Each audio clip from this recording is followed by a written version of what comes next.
Oh, yes. We are live, everybody. Oh, And welcome back to another episode of the Baseline Bums podcast. It's your host, Rob, aka B-Ball Archives. All of this is brought to you by Love You Hard TV. And once again, I got the bums in the house. AJ James, thanks for joining me tonight on the heels of this exciting Pacers Knicks series. It seems like each and every one of these games is going to be absolute cinema. Woo. But first and foremost, guys, how are you doing tonight?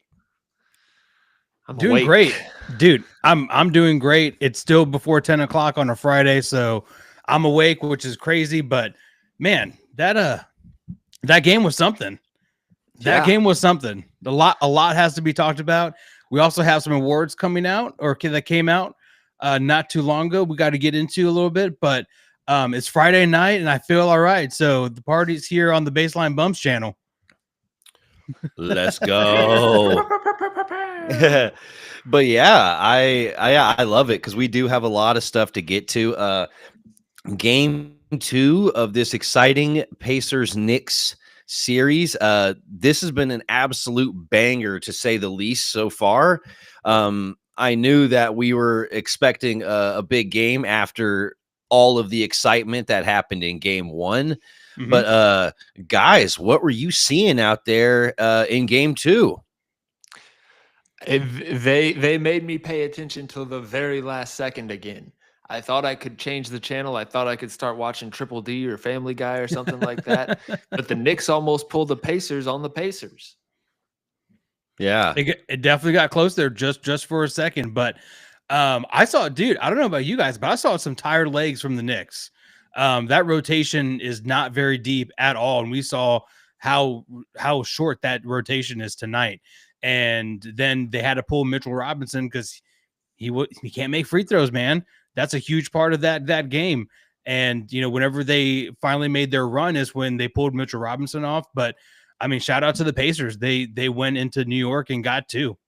Yeah. Yes. Well, and Mitchell Robinson played 16 straight minutes in the first half. So Tibbs is really hesitant to pull him off, but you know, in those situations he has to. And Wiz, shout out to you, the salty New Yorkers. We do love the salty New Yorkers, and also shout out to Jeff Sheen on him on that. I was thinking of his salty New Yorker impression all game long. Absolutely.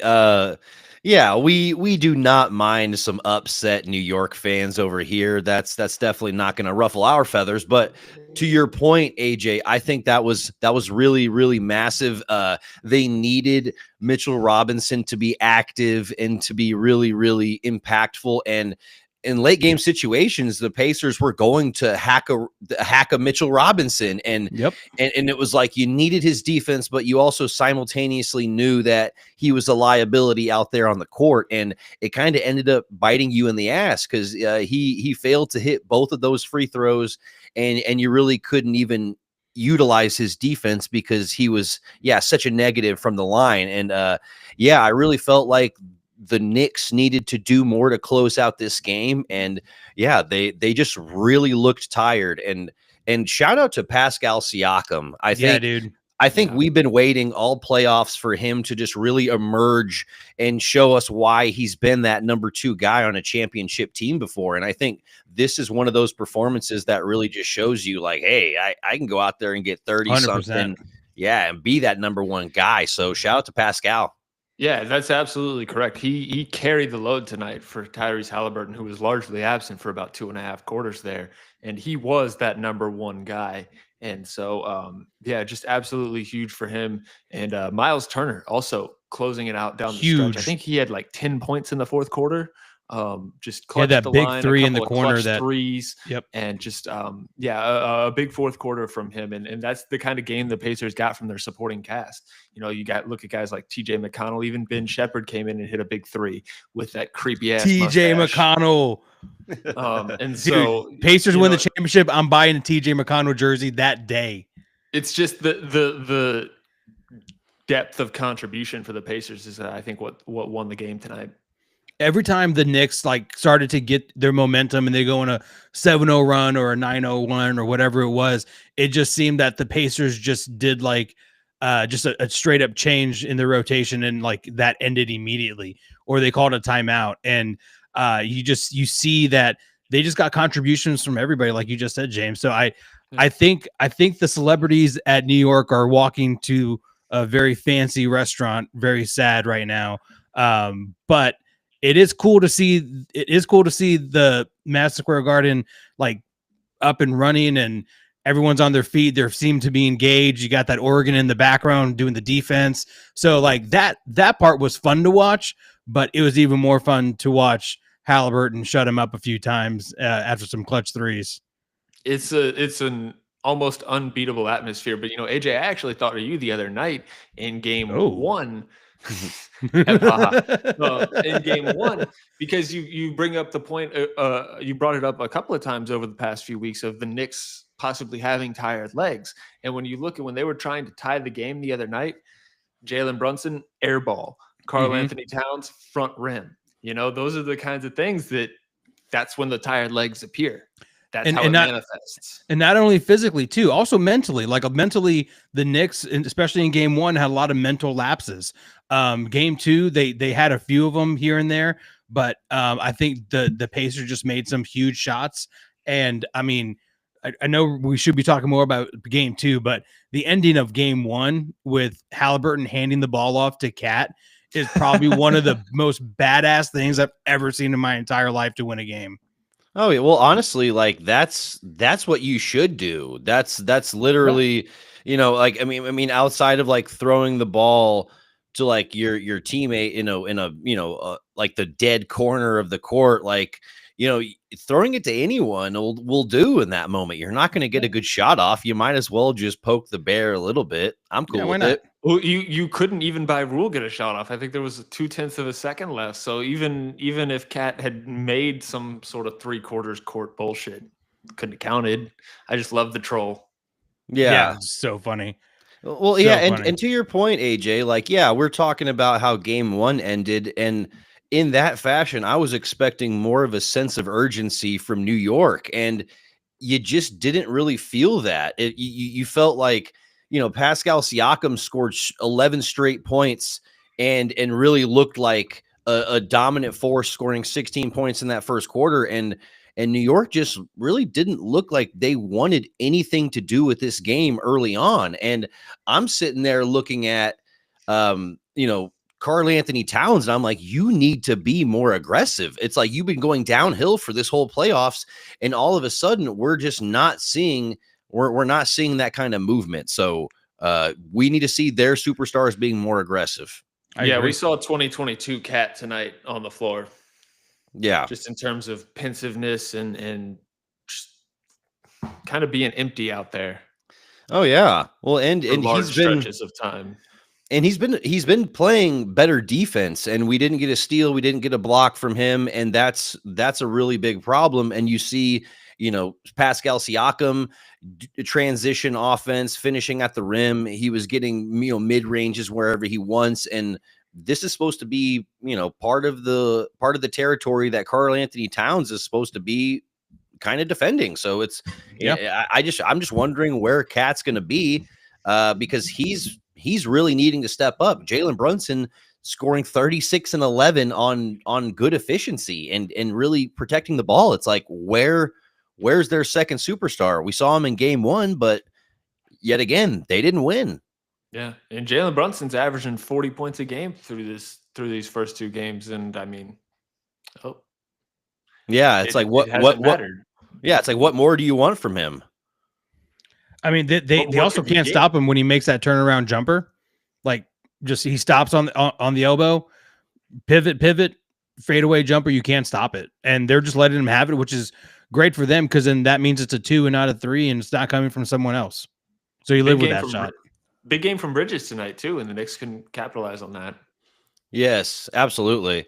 Well, yeah, and Anunoby stepped up, kind of, decently above 50% from the field, and pretty decent scoring, and you're expecting good defense from him, but you need him to have those like 16, 17, 18 point outings if you're going to really win these games. But man, it just really felt like the Pacers were still shooting at such an elite level that that it didn't really make a difference. 43% from beyond the arc, just shooting really well as a team. But I asked this question after game one of the Knicks, because like the Knicks, they won the rebounding battle. They got to the line more. They shot better from free throw. It's like they did all the little things like they're supposed to do, and they still didn't win that game. And it felt that way tonight. Like they shot better from free throw. They got to the line more. They won the rebounding battle, and they still didn't win. Guys, what do the Knicks need to do to get over that hump, or can they get over the hump? Start better. They need to start both of these first two games. The Pacers have come out of the gates on fire, and the Knicks have been playing from down early. I think getting off to a better start would be helpful. Maybe. I feel that they do close the first quarter pretty strong like they did tonight. I just think they need just one or two more guys just to give a contribution. I mean, they're running what, a 7-man rotation. So if they had one more guy, like just another big man maybe, or just someone who could grab rebounds, this is where our Hartenstein really comes in handy. Is in this type of moment. And, so someone that can just be out there that isn't a liability, that can grab boards or just score an extra bucket. Because, I mean, Josh Hart offensively, just not there. I mean, how many points did he have tonight? I don't even know. Yeah. I mean, he only took 3 shots. So, I mean, he really wasn't trying to assert himself. But I completely agree. It's like you need somebody else, like Campaign coming off the bench, only playing 9 minutes. It's like that's not really a guy that's a staple within the rotation. That's not even a 7-man rotation. That's a 6-man rotation, really. Right. And especially when Mitchell Robinson kind of tweaks his ankle and doesn't look 100% out there, it's like, where else are you getting that production from? And I remember times throughout the regular season when Mitchell Robinson wasn't healthy and they played Precious Achiuwa, and it actually worked for times. It worked for stretches of the game where I think you could play him 10, 12, maybe 15 minutes at most this series or per game, and really just alleviate some of that front court stress. And I could easily see that working out against Indiana, just a team where you just need bodies because they're playing at such a quick pace. I think you'll at least see it because, I mean, at this point, you have to try something if you're the Knicks. And honestly, if you're the Knicks, if you want to get the most out of OG Anunoby, you would sit Suni Lee courtside. Yes. Yeah. That's how you get 25 and 12 out of him. Yeah. No lies detected. I mean, he started the game off well. They had some alley-oop dunks, and he was getting to the hoop, and I think just tired legs, man. Just tired legs. You just fatigue is fatigue, and no matter what you do, you can prepare. And maybe that's part of the reason why they start off slow. But you could tell the Knicks, like they almost got over the hump. They just couldn't get over the hump tonight, and it didn't matter how loud that arena was. The Pacers weren't going to allow that to happen. Yeah, and that's the thing. The Pacers are a great road team, and so where some other teams might have folded because of that crowd, they have not. Yeah, that's a very good point. There's a lot of teams that would melt under those bright lights, and at least once. Yeah. Oh yeah. Well, and it seems they kind of are looking forward to the opportunity, and just hearing on multiple shows, it really sets the stage whenever Halliburton is ready to pull that choke celebration so quickly. It really just lets you know that he understands that moment. He understands the history that these two teams share. Yeah. And really wants to set the stage and wants to put Indiana in the right light, because we all know Reggie did that and then they ended up losing the series, but it seems like Halliburton wants to right the ship. Well, that's what you love out of a young guy. You love a young guy that has an appreciation for history. And so, I like to see that from Tyrese Halliburton, someone that wants that spotlight, that relishes that heel role, especially in a building like the Garden, in a series like this that has some history to it. So it just makes the games that much more fun to tune into. Absolutely. Oh, yeah. Dude, I'm excited to see kind of what happens here. And I mean, the last time Indiana got up 2-0, they got spanked by the Cavs at home in game 3. So, I don't know if that's going to happen this time, but I do believe that it is a different series. And I think the Pacers have the right guys and the right tempo to push the pace and to get these Knicks kind of on their heels. And it's a Tom Thibodeau team, man. That's at the end of the day, Tom Thibodeau is as great of a coach he is. He just does not have deep rotations in order to get to where they need to go. And Also, I don't know if he's ever going to make a championship with that kind of mentality. So we'll see. Rick Carlisle, I mean, shout out Rick Carlisle. They don't get much better than that in the NBA coaching circles. No. Yeah, that's very true. And you saw the evidence of that tonight. I mean, they had 26 assists as a team and had twice as many fast break points as the Knicks did. So it's like they had the ball moving and the offense was really clicking and able to score in transition really easily. And that's a large reason why Pascal was munching late in the game. There was a lot of like tipped rebounds and guys running the court and a lot of things that make OKC successful, where it's good defense and then using your athleticism out on the wings, kicking the ball, and then it's using it to create easy offense. And I think that's where all of this is headed, where our two best complete rosters are going to go head to head. So it's looking like maybe an OKC Pacers final. And I don't really hate that one bit. No. And we're going to get a bunch of skies falling narrative from the national media who doesn't actually watch the games and is complaining about, too small markets. No. Watch these teams. But I would love to have 7 games of this Knicks Pacers series. It doesn't look like we're going to get it, but I would love to have it. Yeah. I mean, if all goes well for New York, I think that we'll get 6 games because I still feel like New York has the ability to win one close one. And if that's game 3, if that's next game, then I think that we're going to get 6. But man, if they go down 0-3, it might be a sweep. I don't know. Yeah. The Pacers look that good. I think they are going to go down 0-3 because Sunday is, I think, the biggest day in Indiana sports history, maybe. You've got 300,000 people expected for the Indy 500. You've got Game 3 of the Eastern Conference Finals. I mean, it's going to be a madhouse on Sunday. Caitlin Clark's doing something. Yeah, the Fever might well play that day. I don't know.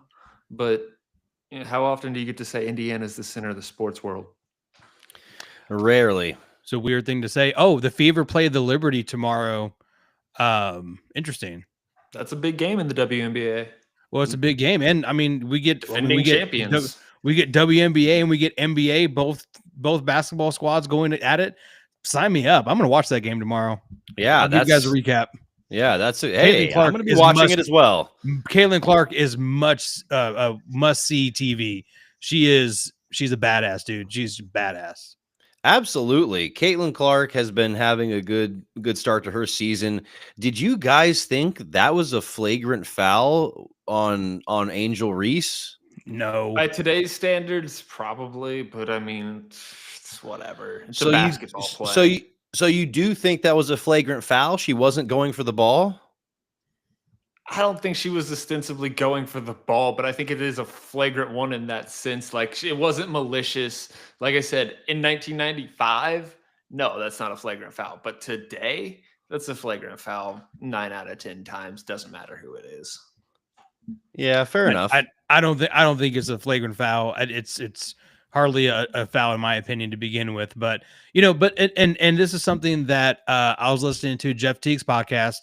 And they were talking about this play, and it's like, sorry, WNBA, but you're not safe from NBA Twitter, and you're going to get roasted no matter what. And if you're not comfortable with that, we're sorry. But NBA that's Twitter how is the best. NBA Twitter is ruthless. It's aggressive.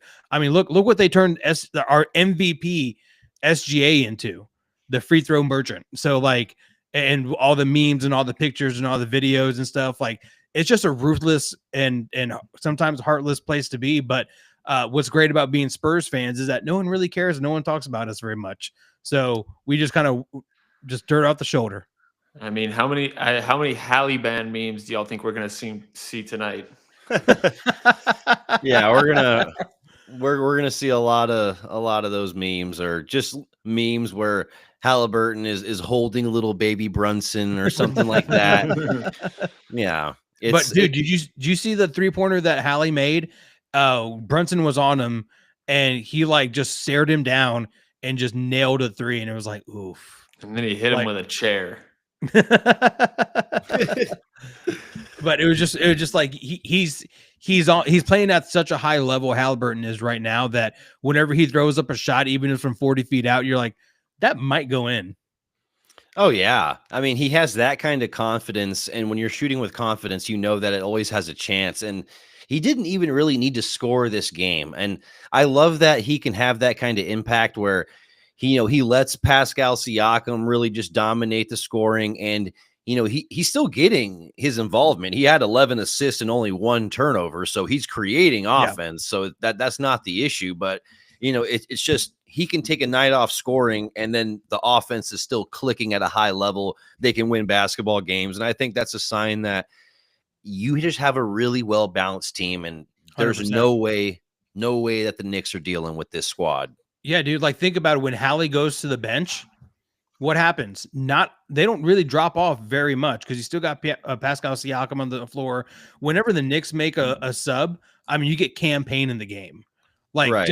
It's a drastic difference between who's on and off the floor. Like, if the Knicks don't have their starting five, good luck. I mean, it's going to be rough. One of those guys goes down. I mean, this thing is over in a game and a half. So they're very lucky that they've had some not major injuries at the moment, but just one injury away, or one guy getting into foul trouble to where this series just gets completely out of hand, and that would be unfortunate for all of us. Yeah. But Yeah, we want to be entertained. yeah. We want to see some good competitive basketball games. But to the Knicks' credit, I think game one, whenever Brunson was out for a good stretch of time, the Knicks actually went on a good run, and I was like, wow, is this an indication of the Knicks being able to play with Brunson off the court? And then you see the exact opposite happen tonight, and you were like, oh, it was just an anomaly, and that's not what you should expect. Whenever Brunson's not in the game, they actually shit the bed. Yep. So We thought they'd put the game away at that point, but clearly they had not. Nope, not at all. Turns out you need your superstars to close out games. Who would have thought? Well, the clutch player of the year. Yeah.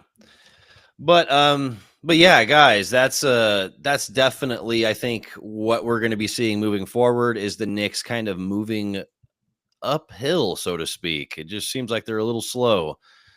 But also shout out to Neesmith. It just seemed like he also just kind of continued his hot streak. He hit his first 2 threes tonight, and I was like, dude, technically he hasn't missed. Right. I was like, he went 6 for 6 to end the game last game, and he's starting off 2 for 2.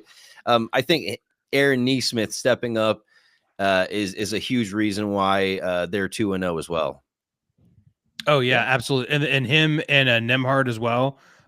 Just him playing hard defense.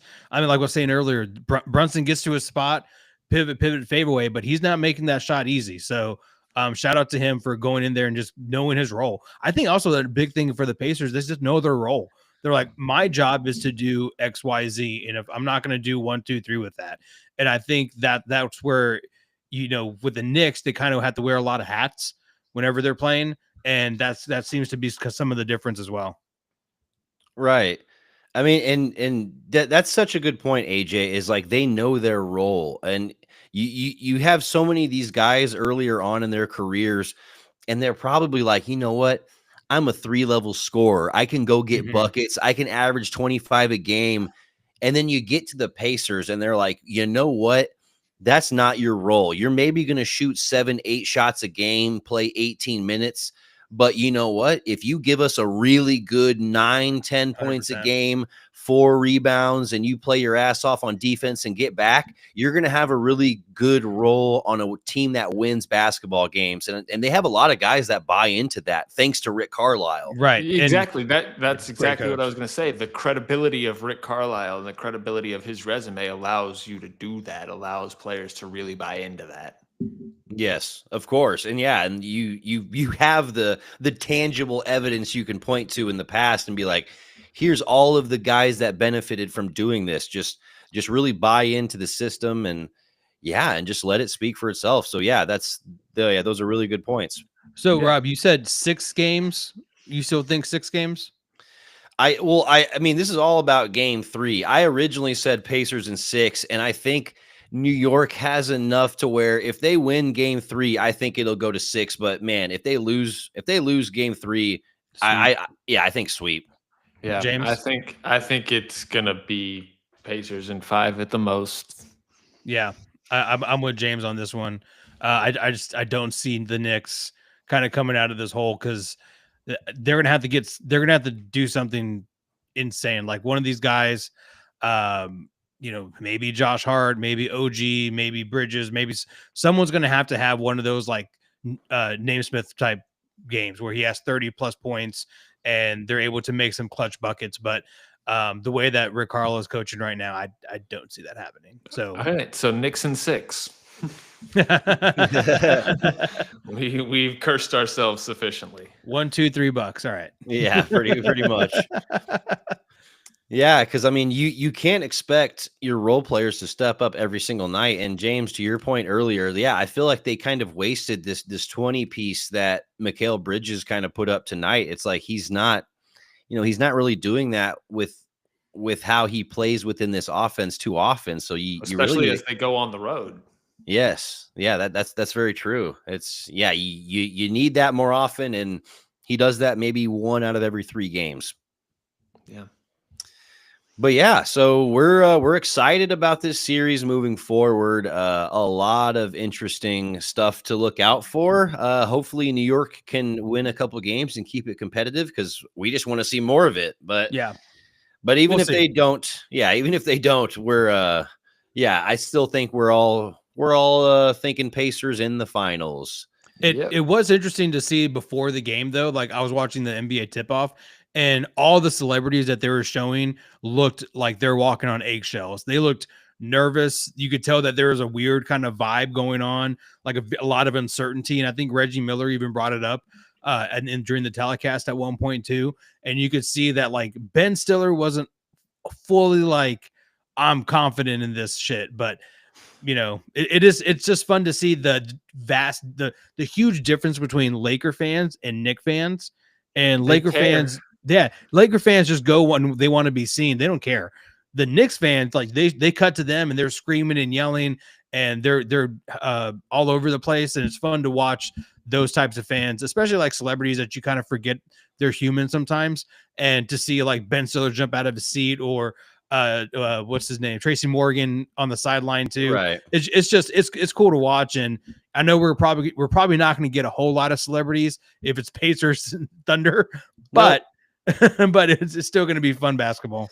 No, it's really funny. Like you see like guys like Timothy Chalamet on the sideline, and I'm like, he looks like in game 1, he looked like he was in Dune Part 2, where he was all grown up and confident and kind of very boisterous. But then game 2, it looked like he was in Dune 1 and he was like a little bitch and like kind of nervous. And I'm like, all right, we're seeing the Dune arc and Timothy Chalamet on the sideline perfectly over there. And I don't know if you guys noticed this too, but the Knicks have such a small like kiosk, sponsor kiosk thing on their baseline or their sideline, whereas like other teams have like 3 or 4 of those panels in order to like do advertising and things like that. The Knicks have like 2, like that's it, just a scorer's table, because I guess they thought these seats are so prestigious and they're so valuable that we'll make more money off the actual seat than our sponsorship, which is nuts. Right. That's actually crazy to think about. Like we will have a celebrity sit here and then they will pay an enormous amount of money, and that's basically like another sponsor. Yeah. I mean, pretty how much much. y'all think those seats were going for? $15,000, $20,000? I would say probably, closer to 20 for an Eastern Conference Finals game in Madison Square Garden courtside. Yeah. I would say, 15, 20,000, somewhere in there. Yeah, if there were 10,000, I would be shocked. I Yeah, would be that's a shocked. steal. Yeah, I would be. Yeah. Shit, that's nosebleeds in the regular season in the Garden. But what is interesting though, I was trying to figure out like who are these other people? Who are these other people that are sitting courtside or in there, and how do they White make collar their money? criminals. Yeah. And Oh I'm yeah, like, Y'all seen the other guys? bro, dude, they're like CEOs' kids. Like fucking tech bros, like all these like guys that are making something a year, and it's just you got to spend your money on something. It's like I got Knicks fever. yeah, I mean, shoot, I would be there. I'd be there with courtside seats, being a complete degenerate if I had that kind of money. Not gonna lie. Yeah. Oh, dude. You know when Tracy Morgan threw up courtside, that'd be me because I was so drunk. I was like, I'm gonna make this thing worth it. Like we're gonna make some memories. Oh, bro, they would kick me out because if I ever touched a basketball, I'm putting a shot up. Yeah. Yeah. I mean, if you pay that much, I don't have that money mental to be there, hesitation. if you pay that much money to be there, that should come with the seat. Oh yeah. At least one shot, right? Oh yeah. I mean, I know I referenced it on a previous episode, but that Entourage episode, every time, I'll launch a 3 out here if I want to. Yeah, it's all too true. Oh, speaking of Entourage, Turtle was at the game, and that dude hasn't aged a bit. He looks great. I'm like, holy shit, Turtle. Well, damn. I mean, yeah. I mean, if you're just driving Vinny Chase around, I mean, that's a pretty chill job. If you actually, I did take a shot of Avion, that tequila that he was pushing back in the early days. I was at the airport, and I started a new job, and the marketing guy and we took a shot of that, and I was like, to Turtle. I'd be like, yeah, hope smoke jumpers goes well for Vinny.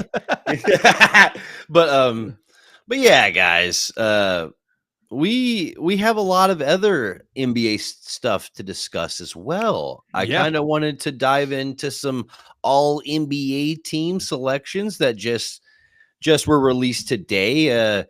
Were there any surprises for you? Did you go down the list of first, second NBA team? Did anything stand out to you? I don't think anything really stood out.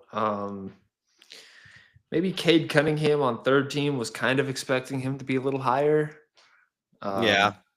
Just a shame that Wemby didn't get to qualify.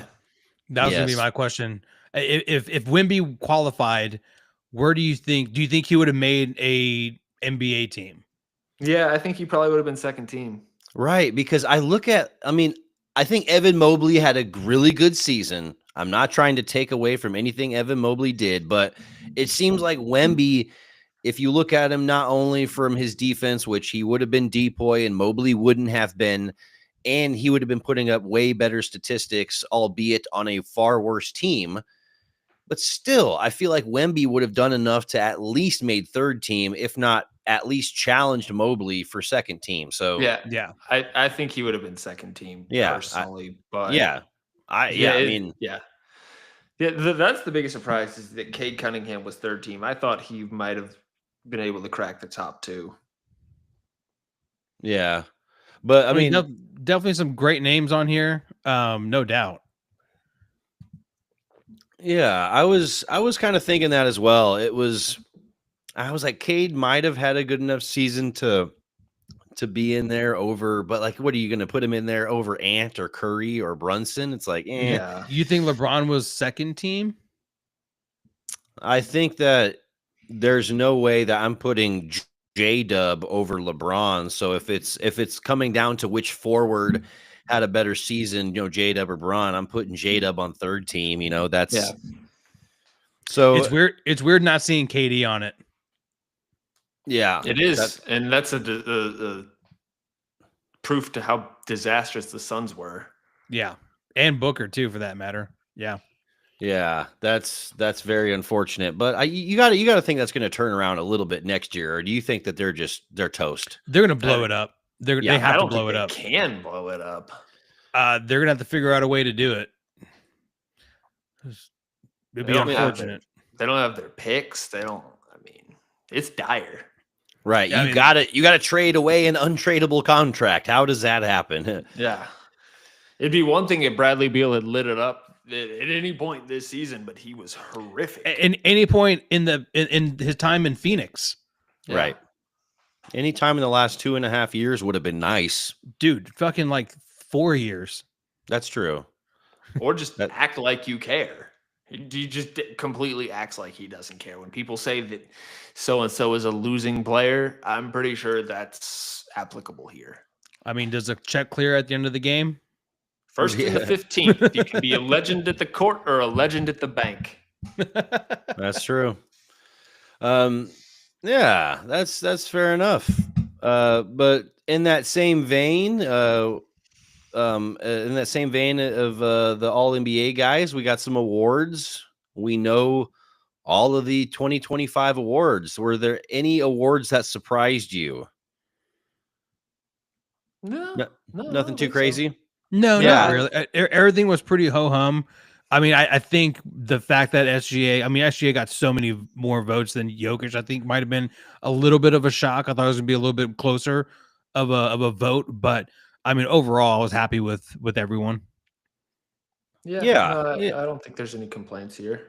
Yeah, I mean, I think that I was kind of hoping that I would see maybe somebody else for coach of the year, even though I like Atkinson. I think that, he definitely deserved it, but I don't know. Part of me was also wanting to see Bickerstaff get it for how things turned around in Yeah. Detroit. But at the end of the day, I don't really have a ton of complaints. I think, NBA did a good job. I mean, outside of Wemby, he should have been Defensive Player of the Year if he qualified. Outside of that, can't really do anything about it. So My biggest complaint was just how long it took to get the MVP out there. yeah, that's Seemed annoying. like you had a perfect opportunity in the second round with the top two candidates playing each other. So I don't know why it took so long, but it's whatever. Right. And I'm glad you brought that up, because if it's a regular season award, then why the fuck do we wait so long and then sit there and act like the playoffs have nothing to do with who we select? And we know they don't, because the votes are due at the end of the regular season. So Right. we know that, but it's just, to your point, it's another area where the NBA invites unnecessary criticism and speculation. Yeah, I mean, if Jokic would have beaten SGA in Game 7, this would have been a very awkward and weird day whenever he got announced. It would have been like when Dirk won in 07 and got eliminated by the Warriors in the first round. Or when Timmy won it and he was eliminated in like 02. So or was it 04? What it are was the two? 02. 02, yeah, yeah. right. Yeah. And then he shows up in That's the infamous sandals and sandals and jorts. picture. Yep. Yeah. So I mean, just it creates a weird vibe, and you don't want your MVP to be knocked out of the playoffs. So to your point, Rob, yeah, dude, do it first round. I mean, the votes are in. What are we waiting for? Or I don't know, make it an NBA week, NBA awards week, where every day we announce an award and it's Monday through Sunday or whatever it is. I mean, there's ways around it. Come on, guys. They've pretty historically done it in the second round of the playoffs, and it was just weird for them to not do that this year with all the circumstances considered. I also don't like the new trophy. Not a fan. I'd have to look at it, honestly. I'm not committed to memory. Yeah. It's not the same. I don't know. There's the ball's like a glass or crystal or something like that, and I don't know. I like the old one more. I like the old one looked more sturdy. This one, I mean, it's fine. It's fine. I mean, it's an award and it says MVP on it and it has your name on it. So, more power to you. Yeah, I do agree. It used to look cooler. At the same time, it's like, yeah, I just want to see some consistency. Just let us know when it's going to be announced, and that should happen probably either the day before playoffs start or the day right after the regular season ends. Just have some kind of consistency to it.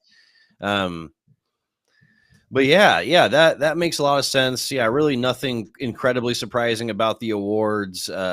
Just about everyone we thought was going to won.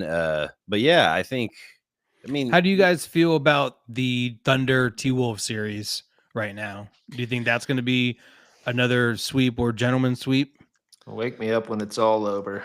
Right.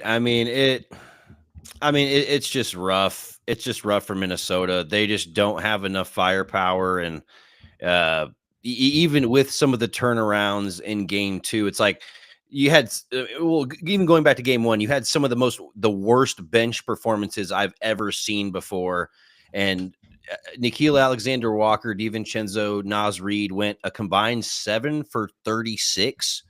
And so it's like, yeah, of course you're going to lose that game. But then you follow that up, and then you also put up another stinker, and you just don't really get things going on offense. And Randall looks completely uninterested. Pretty much the exact opposite he looked in game 1. It's like, how are you going to put all of this stuff together? Because you need the stars to align to beat OKC, and you can't even get like 2 of the 4 stars to align. And then on top of that, Rudy Gobert, he can't play this series at all. Like that's very apparent. And then you can't have Ant-Man go minus 40, was it 45 in game 2? So I hope they turn it around. I hope the T-Wolves, make this somewhat interesting, but right now the Thunder just look like a very well-oiled machine, and they look very tough. The Thunder rolls. Yeah, and the lightning strikes. I got all kinds of cliches and references. We're just getting started.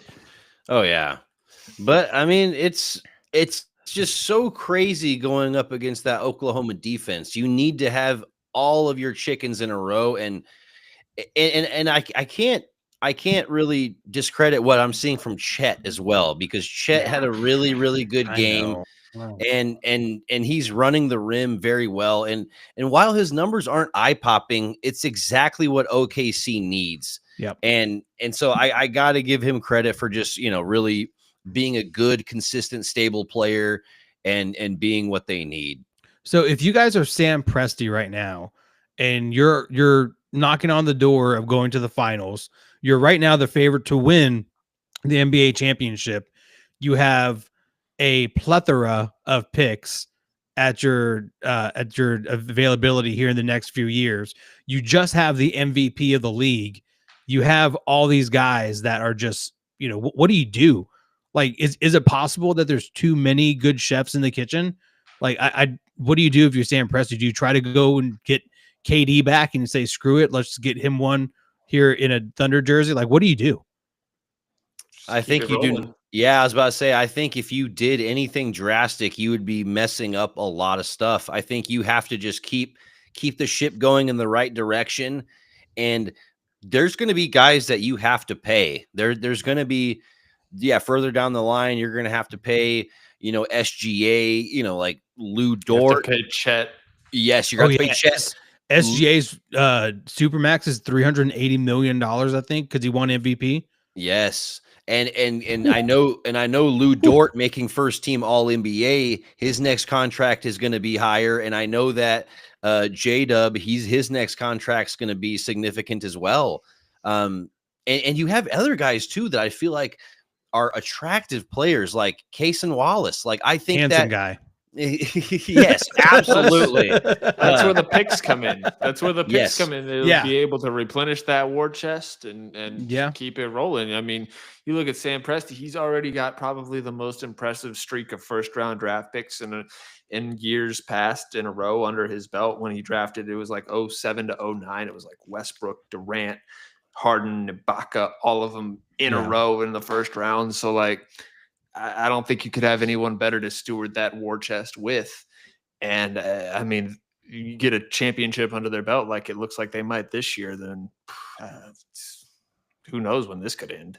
It's kind of like, I obviously we're on Love You Hard, so I listen to a lot of Mike Taylor, but the way he describes those skill players in football, you get a stud rookie in the 5th or 6th round, run them to the ground, don't pay them in the second round, their second contract, and then just replenish that every single time, and do that with your receivers too.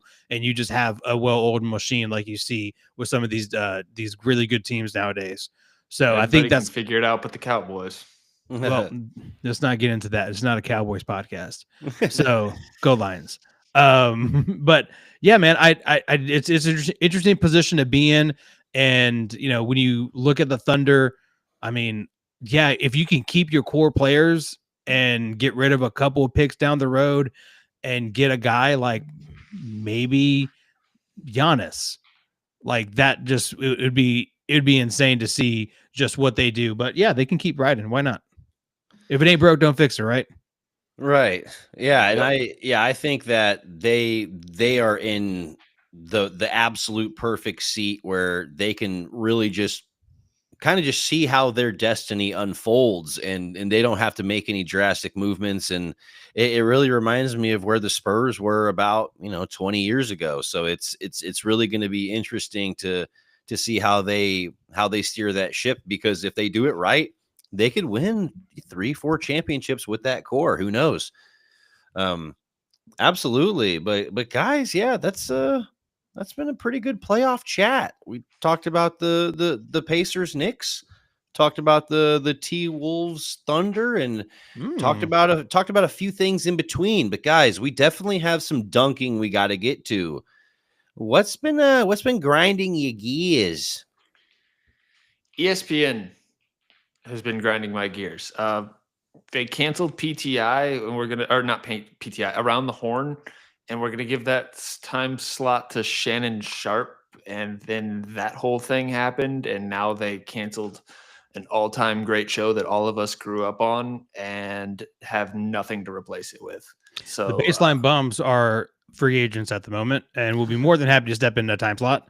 Right. We can handle a solid ESPN time slot. We're that good. Rob can give us points based on our opinions. I want to be Robbie Rielli. I'm kidding. so that's No, my dunk.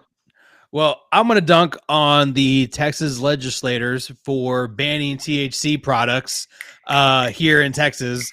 That is utterly ridiculous. We're taking a step back. I don't like it. None of the people around me like it. I will say that it also really hurts some of these small breweries as well. The breweries that are doing these seltzers and making a pivot, and it really bothers me that they've gotten some really good traction with these seltzers for people who don't drink beer or don't want to drink alcohol. They can still go to a brewery and do those things and still have a good time and hang out. And it especially with the way the breweries are here in Texas, a lot of them have closed as of late. And this was kind of a nice little refresher, if you will. And it just really bothers me that a lot of people are going to be losing that, and also affects our very, very small medicinal THC patients as well. So dunked on Congress of Texas. Yeah, Absolutely. Very, very worthy dunk. They need to be dunked on occasionally, and probably more often than that. Guys, I'm going to dunk on free throw lane violations. Because, dude, this shit's been all over the place. Like we're calling them sometimes, we're letting them slide other times. It's like we're making a big deal out of them. But like I remember, like Mitchell Robinson got away with one. Chet has gotten away with one. It's like Şengün has gotten away with a couple early on in the playoffs, I remember. And it's like, but then other times we're like making a big deal about it, and we're like calling it right away. And it's like, dude, can we just be consistent with it? Because it almost seems like it's being used as a makeup call nowadays. And it's like, oh, fuck, we messed up on that call. A couple plays later, we're going to do like a bullshit free throw lane violation. And it yeah, I just want to see some consistency with that call. Word of the day, consistency. And then also, dude, not only the guys that are in the lane, but the guards that constantly just live inside the 3-point line when they're shooting free throws. It's like, dude, that ball hasn't even left their hands and they're at the top of the key. Yes, I saw Brunson do it multiple times. He's like, Nembhard did it too. Like, dude, yes. Come on. It's like, dude, it's just like honestly, it's a complete afterthought. Like refs aren't even thinking about it. So I get it. But then you have a couple of possessions throughout the game where you do call it, and it influences things. So it's like they're just kind of picking and choosing when to call it. And it just seems like I was saying, they're using it as a makeup call sometimes. And seems like it's bullshit to me. So free throw lanes violations, you got dunked on. Yeah. I mean, should the NBA go back to like when the ball hits the rim just to make sure everyone's staying still. I mean, this is getting Old ridiculous. school YMCA. Why not? Why not? And and you can pull it off the rim if it hits the rim. So let's do some FIBA rules too. Let's go San Antonio SAISD Summer League 2 for 1. You know what? Let's one shot, 2 points. Yeah, let's just get back to our roots, guys. That makes sense. But yeah, if you are still here listening to all of our fantastic dunks, we love you. We appreciate you. This podcast would not be the same without you. We love getting on here, talking about NBA topics, talking about Spurs topics, but none of this would be the same if you weren't here. We really appreciate all of the engagement, all the comments, the likes, the shares. If you're listening on YouTube, on TikTok, on Apple Podcasts, literally anywhere and everywhere, we really, really appreciate you. Like I said, this would not be the same without you. But that being said, we are going to end this episode the same way we end all of the episodes. How's that, Rob? And that is with a go Spurs. A go. Shout out to Texas Tech softball making it to the World Series. I'm gonna go change a poopy diaper.